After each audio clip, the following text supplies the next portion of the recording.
A very warm welcome to all the dear students. This is Divyanshu Pandey और आज की इस क्लास का हमारा topic integrated cryogenic manufacturing facility रहने वाला है, क्योंकि 27 सितंबर 2022 को भारत की राष्ट्रपति श्रीमती द्रौपदी मुर्मू जी के द्वारा भारत का पहला ICMF सेंटर को इनॉग्रेट किया गया है।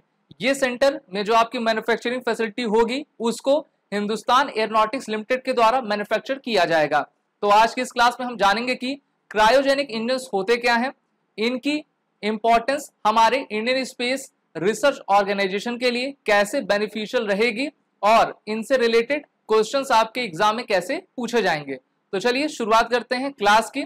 सबसे पहले हमें ये जान लेना आवश्यक है कि HAL है क्या। तो देखिए HAL का full form Hindustan aeronautics limited है, जिसकी फॉर्मेशन 23 दिसंबर 1940 को की गई थी। ये मिनिस्ट्री ऑफ डिफेंस के अंतर्गत आने वाली ऑर्गेनाइजेशन है, यानी कि इसकी ओनर गवर्नमेंट ऑफ इंडिया है और इसका हेडक्वार्टर कर्नाटक की कैपिटल बेंगलुरु में है। साथ ही साथ ये भारत और विश्व की सबसे बड़ी एरोस्पेस डिफेंस मैन्युफैक्चरिंग कंपनी है, जो कि हमारे आर्म फोर्सेस को हर प्रकार से आपका मदद और उनको स्ट्रेंथन किया करती है। इसके जो बोर्ड ऑफ डायरेक्टर्स होते हैं उनकी अपॉइंटमेंट भारत के राष्ट्रपति द्वारा करवाई जाती है। इस कारण से ये जो सेंटर जिसको HAL के द्वारा बनाया गया है उसकी इनॉग्रेशन भारत के राष्ट्रपति के द्वारा 27 सितंबर को किया गया। HAL आपके डिफरेंट वर्क्स में इन्वॉल्व है, जैसे कि फाइटर जेट्स की मैन्युफैक्चरिंग करना, helicopters, jet engines, marine gas turbine engines, avionic software development और जितने भी आपके अपग्रेडेशन होते हैं वर्क टेक्नोलॉजी से रिलेटेड, उन पर कार्य करने की जिम्मेदारी HAL की है, जो कि भारत की एक नवरत्न कंपनी भी है।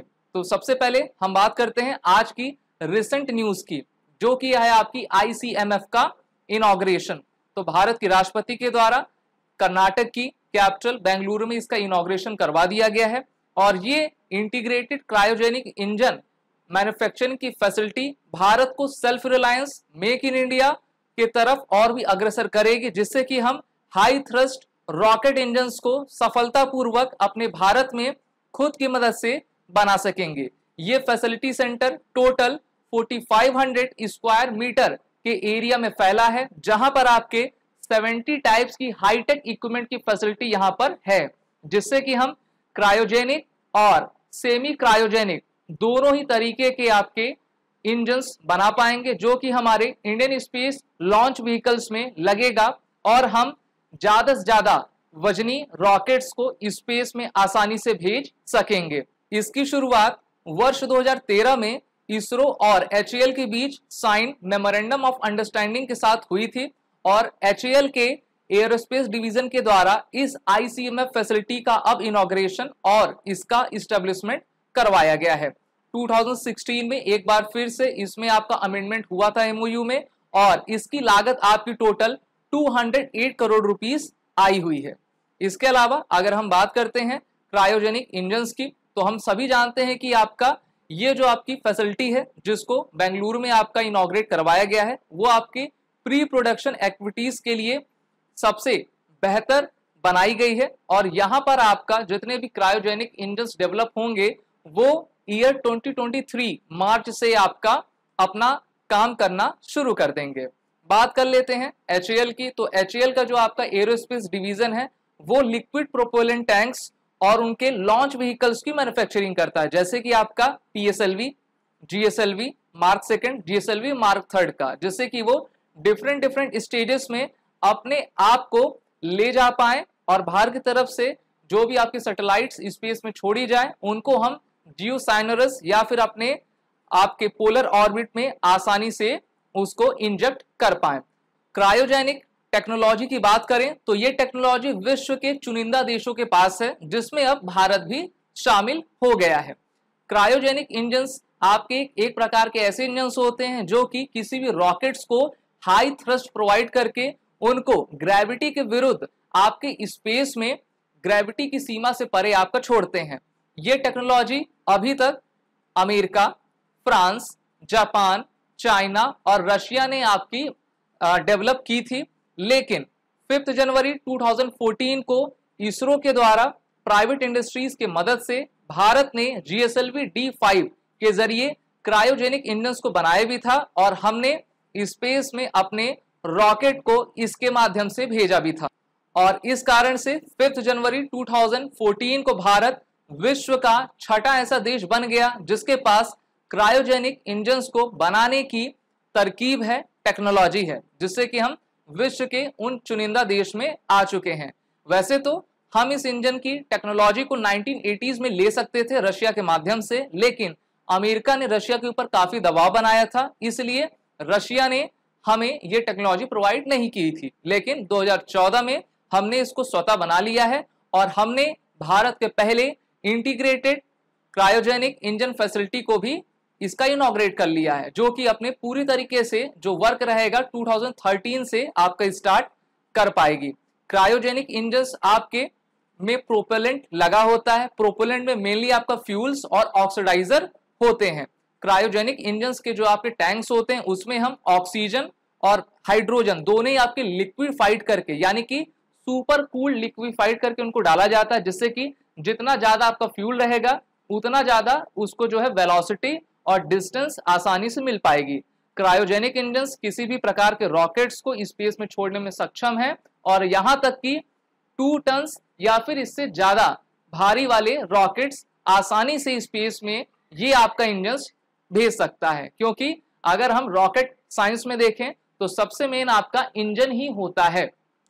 बात कर लेते हैं अदर आपके एमओयू की, तो एचएएल ने भी हाल ही में लार्सन एंड टुब्रो के साथ 860 करोड़ रुपए की डील आपकी की है 5 पीएसएलवीज को लेकर। पीएसएलवी का full form polar satellite launch vehicle होता है, जिससे कि आने वाले 4 सालों में दोनों ही मिलकर, यानी कि एचएएल और लार्सन एंड टुब्रो मिलकर भारत के लिए 5 नए पीएसएलवी को डिजाइन करेंगे और ये जो आपका डिजाइन होगा यानी कि मैन्युफैक्चरिंग की जाएगी वो आपके L&T new space India limited के द्वारा करवाई जाएगी।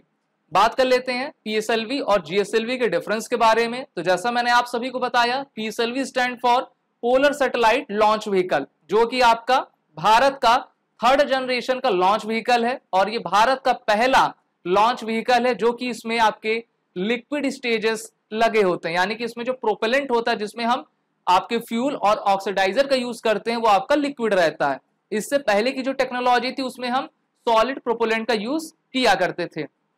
इसी पीएसएलवी के जरिए हमने वर्ष 2008 में भारत का और दुनिया का पहला चंद्रयान फर्स्ट मिशन आपका लॉन्च किया था, जो कि एकदम सक्सेसफुल रहा था और उसने चंद्रमा पर पानी की खोज की थी। और इसी के आगे बढ़ते हुए वर्ष 2013 में इसरो ने इसी पीएसएलवी से मार्स ऑर्बिटर मिशन यानी कि मंगलयान मिशन को लॉन्च किया था, जो कि काफी सक्सेसफुल रहा था।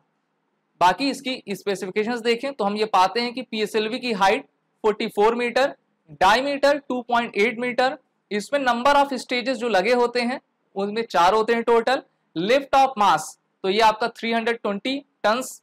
वेरिएंट्स इसके आपके 3 शामिल हैं, जिसमें पीएसएलवी जी, पीएसएलवी सीए, पीएसएलवी एक्सल होता है और पहली फ्लाइट इसने वर्ष 1993 में आपकी ली थी। बाकी बात कर लेते हैं जीएसएलवी की, geosynchronous satellite launch vehicle. So it is the India's 4th generation launch vehicle, जो कि आपका 3 स्टेज 4 लिक्विड स्ट्रैप टन से आपका भरा हुआ है। ओके, और इसके अपर स्टेज में आपके क्रायोजेनिक इंजन्स लगाए जाते हैं, जो कि इसको ग्रेविटी के विरुद्ध काफी तेजी से आपका थ्रस्ट प्रोवाइड करता है, जिससे कि ये ज्यादा से ज्यादा भारी मात्रा में आपके वजन को लेकर स्पेस में जा सके। तो इसकी हाइट 49.13 लगभग आपकी 50 metre, number of stages 3, lift of mass 414.75 tons और इसकी पहली फ्लाइट 2001 अप्रैल 18 में आपकी करवाई गई थी। और इस प्रकार से ये आपके जितने भी हमारे यहाँ फैसिलिटीज का इंडक्शन हो रहा है वो जाहिर बात से भारत को मेक इन इंडिया के प्रोसेस में काफी आपके उड़ान देंगे और इनको और भी मजबूत बनाएंगे। ऐसे डिफेंस एस्पिरेंट जो कि एसएसबी इंटरव्यू की प्रिपरेशन करना चाहते हैं वो हमारे कोर्स में इनरोल हो सकते हैं, जिसकी लिंक डिस्क्रिप्शन बॉक्स में दी गई है, जहां पर आपको इस कोर्स में इनरोल होके 1 ईयर का फुल एक्सेस मिलता है और आप डेली लाइव क्लासेस के जरिए अपनी तैयारी बेहतर कर पाते हो। ऐसे एस्पिरेंट जो कि अपने रिटन कोर्सेज की तैयारी करना चाहते हैं उनके लिए NDA, CDS, MNS, territorial army, CEPF, FCAT जैसे तमाम कोर्स आपके हैं और सभी कोर्सेज के बंडल्स और फुल फ्लेज टेस्ट सीरीज भी हम दे रहे हैं आपको।